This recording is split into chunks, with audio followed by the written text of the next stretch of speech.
Assalamualaikum warahmatullahi wabarakatuh. Perkenalkan, nama saya Chandra Afi Kartikasari dari Universitas 11 Maret, Program Studi Pendidikan Geografi FKIP UNS Angkatan 2023. Di sini saya akan menyampaikan tentang bumi sebagai ruang kehidupan. Materi kelas 10 semester ganjil SMA. Cekidot. Sebelum memasuki materi, saya ingin bertanya nih. Apa pandangan kalian tentang bumi ini? Dan bagaimanakah bumi dapat berpengaruh terhadap kehidupan sehari-hari kita? Yang pertama, saya akan menjelaskan tentang asal-usul bumi. Bumi terbentuk sekitar 4,6 miliar tahun yang lalu dari awan debu dan gas yang mengelilingi matahari. Awan ini menggumpal dan membentuk benda-benda langit yang disebut planetesimal. Planetesimal ini kemudian bertabrakan dan menyatu membentuk protoplanet. Salah satu protoplanet yang terbentuk adalah bumi. Bumi mengalami banyak peristiwa penting dalam sejarahnya, seperti tabrakan dengan planet lain, Theia yang menyebabkan terbentuknya bulan, pembentukan inti bumi yang menghasilkan medan magnet, dan munculnya air dan atmosfer di permukaan bumi.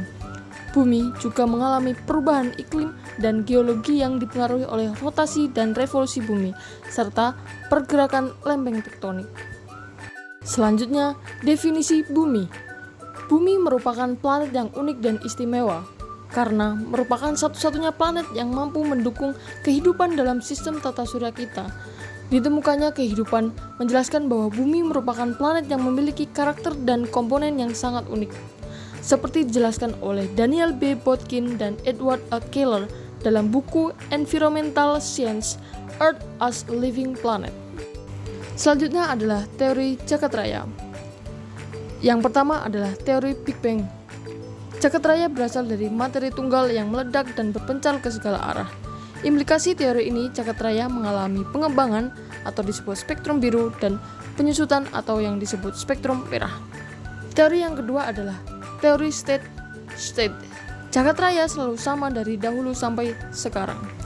Selanjutnya saya akan membacakan proses dinamika bumi. Perubahan di dalam bumi disebut geodinamika, sedangkan perubahan di luar bumi disebut eksodinamika. Yang pertama saya akan menjelaskan tentang geodinamika. Geodinamika adalah proses perubahan bentuk dan struktur bumi akibat gaya-gaya endogen, yaitu gaya-gaya yang berasal dari dalam bumi. Contohnya adalah vulkanisme, tektonisme, seismik, dan metamorfisme. Geodinamika berpengaruh terhadap pembentukan relief atau bentang alam di permukaan bumi. Yang kedua adalah eksodinamika. Eksodinamika adalah proses perubahan bentuk dan struktur bumi akibat gaya-gaya eksogen, yaitu gaya-gaya yang berasal dari luar bumi. Contoh eksodinamika adalah pelapukan, erosi, sedimentasi, dan pengangkutan. Eksodinamika berpengaruh terhadap penghancuran atau pengikisan relief di permukaan bumi. Kemudian saya akan menjelaskan faktor-faktor kelayakan bumi sebagai ruang kehidupan. Yang pertama adalah atmosfer. Atmosfer adalah lapisan gas yang menyelubungi bumi dan melindungi permukaan bumi dari radiasi matahari yang berbahaya. Atmosfer juga berperan dalam menjaga suhu permukaan bumi agar tidak terlalu panas dan dingin. Atmosfer terdiri dari beberapa lapisan. Yang pertama yaitu troposfer, stratosfer, mesosfer, termosfer, dan eksosfer. Yang kedua adalah air. Air adalah zat yang sangat penting bagi kehidupan. Air menutup sekitar 71% permukaan bumi dan merupakan sumber hidup bagi makhluk hidup di darat dan laut. Air juga berperan dalam siklus hidrologi, yaitu perputaran air di antara atmosfer, hidrosfer, litosfer, dan biosfer. Yang ketiga adalah medan magnet. Medan magnet adalah gaya tarik-menarik antara kutub utara dan selatan magnet. Bumi memiliki medan magnet yang disebabkan oleh gerakan cairan logam di inti luar bumi. Medan magnet bumi melindungi permukaan bumi dari air matahari, yaitu aliran partikel-partikel bermuatan listrik dari matahari. Yang terakhir adalah biosfer.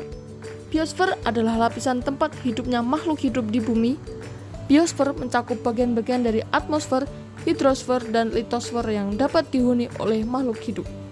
Biosfer memiliki berbagai ekosistem, yaitu kumpulan makhluk hidup dan lingkungannya yang saling berinteraksi. Contoh ekosistem adalah hutan, padang rumput, danau, laut, dan gurun. Yang terakhir adalah kesimpulan. Bumi adalah salah satu dari 8 planet yang mengorbit matahari, bintang utama di tata surya kita. Tata surya adalah sistem yang terdiri dari matahari dan benda-benda langit lainnya yang terikat oleh gravitasi matahari. Selain planet, tata surya juga memiliki satelit alami atau bulan, asteroid, komet, meteoroid, dan debu kosmik. Setelah mengetahui apa itu bumi, saya akan menjelaskan lapisan yang ada di bumi. Bumi terdiri dari berbagai lapisan. Ketika bumi mendingin, mineral yang lebih berat dan padat tenggelam ke tengah bumi, sementara material yang lebih ringan naik ke permukaan. Akibatnya, kerak bumi tersusun dari material ringan seperti batuan basalt dan granit, sedangkan inti tersusun dari logam berat seperti nikel dan besi. Yang pertama, saya akan menjelaskan tentang kerak. Kerak merupakan lapisan terluar dari planet berbatu, disebut sebagai kerak. Lapisan ini hanya membentuk 1% massa bumi dan kedalaman sekitar 40 km. Yang kedua, astenosfer. Lapisan bumi ini terletak di bawah litosfer, membentang dari sekitar 100 km hingga sekitar 700 km di bawah permukaan bumi. Yang ketiga adalah mantel. Mantel merupakan lapisan terbesar interior bumi. Tebalnya kira-kira 2.900 km dan menyumbang 84 volume planet. Selanjutnya, inti luar. Inti luar adalah lapisan bumi terdalam kedua. Lapisan setebal 2.200 km ini sebagian besar terdiri dari besi, cairan, dan nikel. Yang terakhir adalah inti. Inti bumi merupakan lapisan geologi terdalam di bumi. Ini pada dasarnya adalah bola padat dengan radius perkiraan 1.220 km. Oh iya teman-teman, untuk meningkatkan pemahaman teman-teman untuk materi bumi sebagai ruang kehidupan, saya akan memberikan sebuah kuis nih. Kalian tinggal scan barcode yang di samping ini, kemudian kalian lanjut untuk mengerjakan. Aku tunggu hasilnya ya teman-teman. Terima kasih. Untuk yang terakhir, saya akan menerangkan tentang karakteristik bumi. Planet-planet dalam tata surya kita mengelilingi sebuah bintang yang disebut matahari.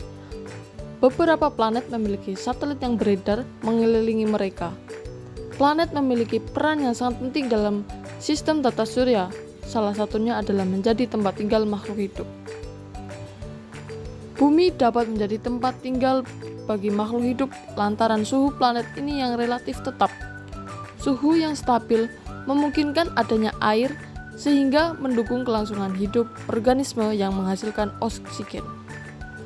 Lebih dari 70% dari total luas permukaan bumi berupa lautan, sementara sisanya adalah daratan.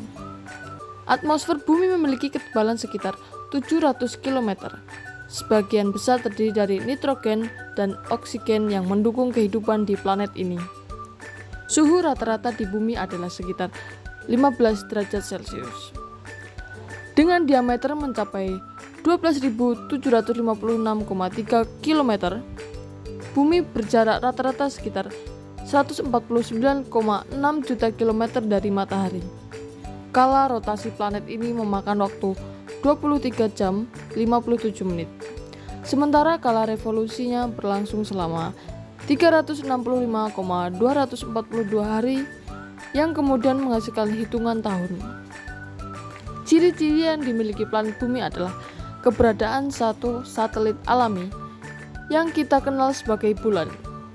Satelit bumi ini dapat memengaruhi fenomena pasang surut air laut. Karakteristik di atas membuat bumi memiliki lingkungan yang mendukung keberadaan berbagai bentuk kehidupan. Sebagai penghuninya, kita sama-sama bertanggung jawab menjaga kelestarian bumi. Sekian pembelajaran pada hari ini. Saya ucapkan terima kasih. Wassalamualaikum warahmatullahi wabarakatuh.